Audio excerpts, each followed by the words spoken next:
মাঝে অন্যতম যোদ্ধা ছিল শরীফ উসমান হাবিবি। শরীফ উসমান হাবিবি তার একটাই অপরাধ আমার মনে হয়েছিল, সেটা ছিল সে ইসলামের পক্ষে সবসময় কথা বলতো। তার জন্যই তার পিছনে ভারতের রড দালালরা তাকে হত্যার জন্য নীল নকশা তৈরি করেছিল। তার মাধ্যমে তাকে গুলি করে হত্যা করা হয়েছে। সে আসলে প্রকৃতপক্ষেই ইসলামের জন্য শহীদ হয়েছে। আল্লাহ পাক রব্বুল আলামিন বলেছেন, যারা আল্লাহর রাস্তায় যুদ্ধ করে মৃত্যুবরণ করে তারা মৃত নয়, বাল আহইয়া, বরং তারা জীবিত এবং তারা শহীদ হয়েছেন।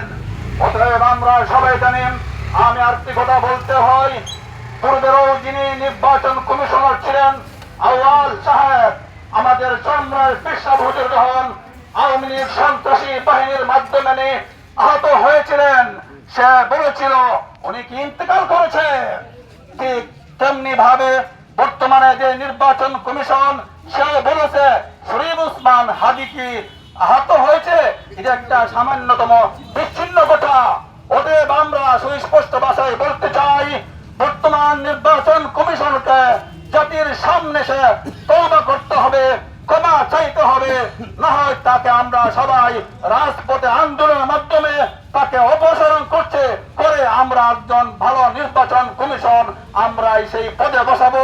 তার মাধ্যমে এই বাংলাদেশেও কোন সুষ্ঠু নির্বাচন হবে বলে আমার মনে হয় না। আমরা সবাই আল্লাহর কাছে দোয়া করি, উসমান হাদিকে আল্লাহ পাক যেন শহীদের এবং বেহেশতের উচ্চ মাকাম দান করুন।